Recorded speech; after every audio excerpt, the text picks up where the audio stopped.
हाँ बच्चों देखो, लिखना भी एक मिनट के लिए बंद करो, पहले समझ लो बाद में लिखना।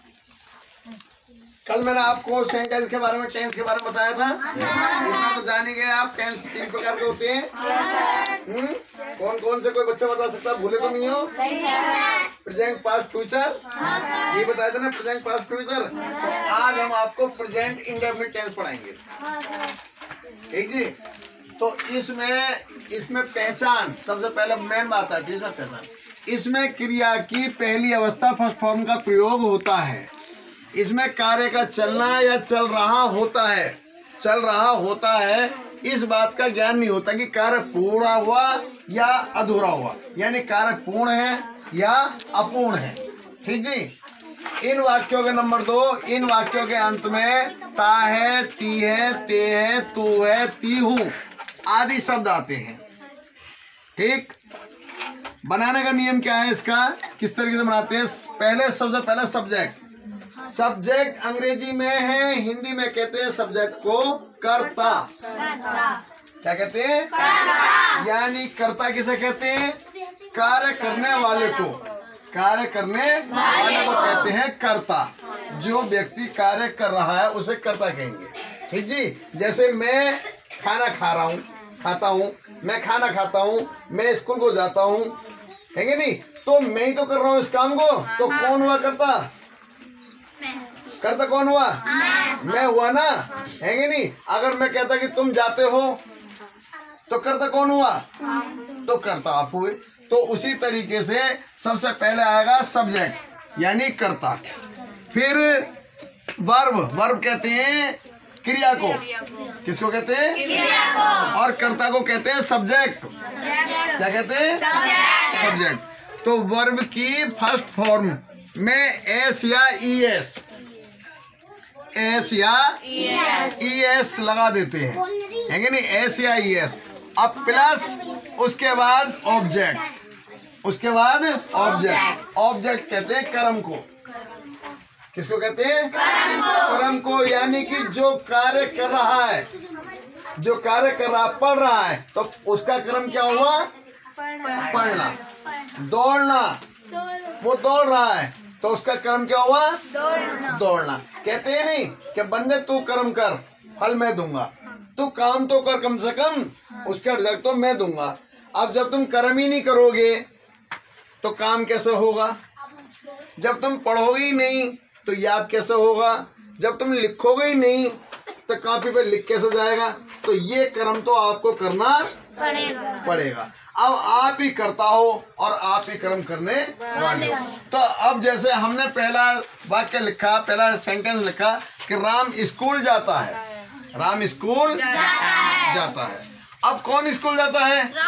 राम जाता है। तो इसमें कर्ता कौन हुआ? राम हुआ ना, है कि नहीं? तो जब राम हुआ तो पहले हम राम की अंग्रेजी लिखेंगे RAM, क्योंकि राम नाम है, किसी व्यक्ति का नाम है, ठीक। अब राम, अब इसमें क्या होगा?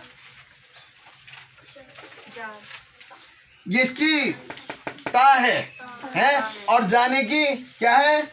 जाने की स्पेलिंग क्या है? गो, GO, गो माने जाना। लेकिन इसकी फर्स्ट फॉर्म लगा देंगे तो इसमें ES लग जाएगा। काय में? गो में। काय में? गो में। तो Ram goes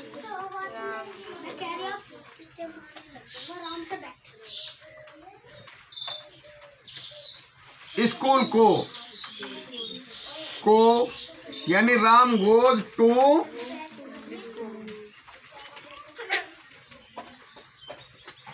school. Ram goes to school, Ram school को जाता है। Ram goes to school, Ram school को जाता है। अब दूसरा वाक्य मैंने लिखा, सीता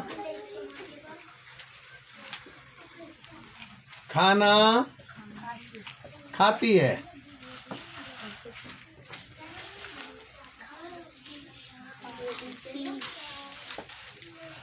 सीता खाना खाती है। बिल्कुल इसी की 2 कॉपी है, बस अंतर ये है, वहाँ स्कूल जाने का वो है काम, तो यहाँ खाना खाने का काम है। यहाँ खाना खाने का काम है। तो इसमें कर्ता है कि नहीं?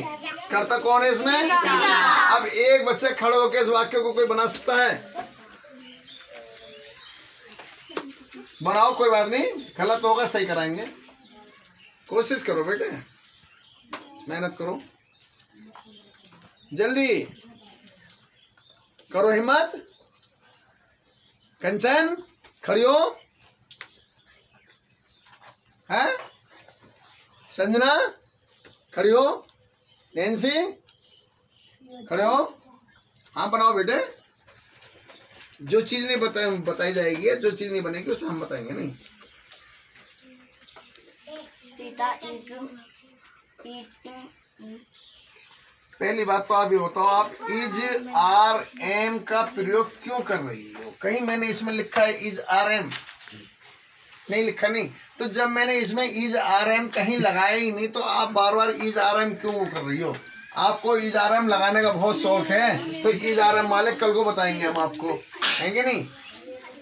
क्योंकि वो वाक्य चलेंगे प्रेजेंट कंटिन्यूअस में। काय में चलेंगे? कंटिन्यूअस में चलेंगे। और ये काय में है? इंडेफिनिट में। तो कंटिन्यूअस का मतलब लगातार, तो उसमें इज आर एम आप लगाओगी। ये तो इंडेफिनिट है, तो इसमें तो इज आर एम का तो कोई मतलब ही नहीं है। बैठिए, कोई और बच्चा बनाओ भाई, तुम भी हिम्मत करोगे। तुम तो 8वीं के बच्चे हो, ये तो बेचारी 6 क्लास की है, तुमसे 2 क्लास पीछे है, वो हिम्मत तो करती है, तुम हिम्मत भी नहीं करते बिल्कुल भी। भैया स्कूल में भी ऐसे खामोश बैठे रहते हो क्या? मुझे तो ऐसे लग रहा है कुछ अंदाजा, क्योंकि मेरी तो यहाँ निगाह है प्रत्येक बच्चे पर, इसलिए मैं खड़ा कर देता हूँ। स्कूल में टीचर पढ़ा रहा है, निगाह पर चढ़ गए, खड़ा कर दिया, वरना कोई मतलब ही नहीं है भैया? बताओ, तुम बताओ किस चीज की दिक्कत आ रही है? बताओ, चलो मैं सोल्व करूंगा। किस चीज की दिक्कत आ रही है? भोजन। भोजन की अंग्रेजी क्या है? ईट। भोजन की या फूड? क्या? फूड। अच्छा, तो ईट तो हो गया भोजन, क्योंकि यहाँ खाना खाती, खाना 2 बार आ रहा है। एक तो खाना वो होता है जो हमारी थाली में भोजन होता है, और एक खाना उसे कहते हैं जिसे हम खाते हैं। समझ गए? यानी कि मुंह को चलाना। तो खाती शब्द आ गया। तो सीता भोजन की क्या बताई? ईट या फूड? फूड है, फूड बताई ना। अच्छा, अब खाने की क्या है? ईट। खाने की क्या है? ईट। तो सीधा सा वाक्य बन गया, सीता